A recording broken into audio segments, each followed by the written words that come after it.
आपण पाहतोय 26/11चं मास्टरमाइंड तहव्वूर राणाला आता भारतात आणल्याची माहिती समोर येते। तहव्वूर राणा हा 26/11चा मास्टरमाइंड होता, त्याला आता भारतात आणलं गेलेलं आहे। सध्याची ही मोठी आणि महत्त्वाची बातमी आपण पाहतोय।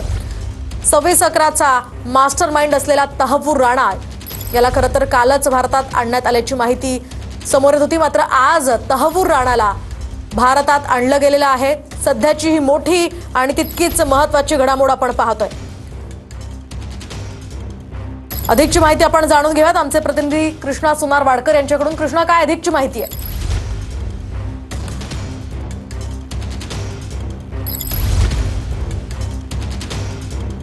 पुन्हा एकदा जाऊयात आमचे प्रतिनिधी कृष्णा सुनार वाडकर यांच्याकडे। कृष्णा, माझा आवाज तुमच्यापर्यंत पोहोचतोय? काय अधिकचे अपडेट्स या संदर्भात मिळतात?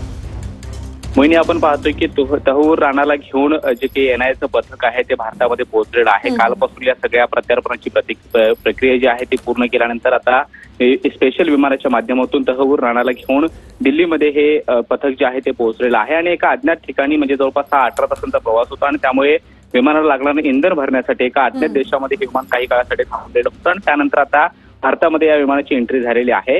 एनआयच्या पथकामध्ये 2 वरिष्ठ अधिकारी जे आहेत ते होते, त्याच्यामध्ये आशिष बत्रा आणि जया रॉय या एनआयच्या 2 वरिष्ठ अधिकाऱ्यांनी या सगळ्या प्रक्रियेचं जी काही अंमलबजावणी आहे ती केलेली आहे आणि त्या तहव्वूर राणाला एनआयच्या कोठडीमध्ये ठेवलं जाईल, त्याची चौकशी केली जाईल आणि त्यानंतर या सगळ्या प्रकरणामध्ये 26/11च्या हल्ल्यामध्ये मास्टरमाइंड असणारा तहव्वूर राणा याच्या चौकशीमधून येत्या काळात काय काय खुलासे होतात हे पाहणं महत्त्वाचं असणार आहे। मात्र अत्यंत मोठी जोखमीची अशी ही कामगिरी होती, कारण सरकारचं एक मोठं यश मानलं जात आहे आणि तहव्वूर राणाला या दुसऱ्या देशातून म्हणजे अमेरिकेतून या देशामध्ये आणणं, त्याच्यासाठी सगळी न्यायालयीन लढाई जी काही होती ती पूर्ण करणं, कायदेशीर प्रक्रिया पूर्ण करणं आणि अखेर त्याला घेऊन भारतामध्ये पोहोचणं हा एक मोठा टास्क होता भारतीय यंत्रणांसाठी। त्यामध्ये सगळ्या तपास यंत्रणा असतील किंवा रॉचे जे काही अधिकारी आहेत ते सुद्धा बारकाईने लक्ष ठेवून होते आणि आता ही प्रक्रिया जी आहे ती पूर्ण केल्यानंतर अखेर तहव्वूर राणाला घेऊन एनआयच्या अधिकारी आणि वेगवेगळ्या तपास यंत्रणांचे अधिकारी जे आहेत ते भारतामध्ये पोहोचलेले आहेत।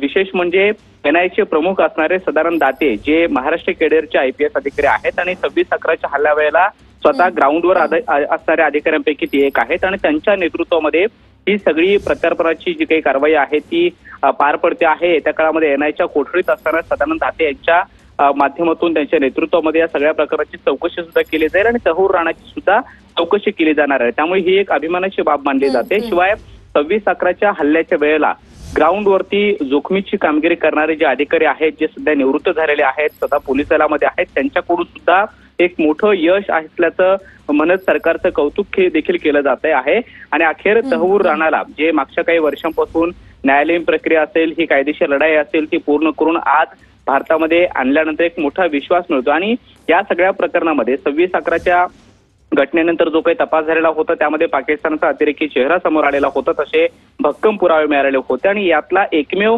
जो काही जिवंत सापडलेला दहशतवादी होता तो म्हणजे अजमल कसाब। याला न्यायालयीन प्रक्रिया पूर्ण करून त्याच्यावरती खटला चालवून फाशीची शिक्षा सुनावलेली होती। मात्र या सगळ्या कॉन्स्पिरसीमध्ये किंवा हे जे काही कट रचण्यात आलेला होता त्या कटामध्ये अत्यंत महत्वाचा आरोपी असणारा मास्टरमाइंड तहव्वूर राणा याला अखेर प्रत्यार्पण करून आता भारतामध्ये आणण्यात आलेलं आहे। त्यामुळे भारत सरकारचं एक मोठं यश मानलं जात आहे। त्यामुळे येत्या काळात पाकिस्तानच्या विरोधामध्ये आणखी काही पुरावे या घटनेच्या अनुषंगाने मिळतात का किंवा तहव्वूर राणाच्या चौकशीमधून काही महत्वाचे धागेदोरे मिळतात का हे देखील पाहणं महत्वाचं असणार आहे।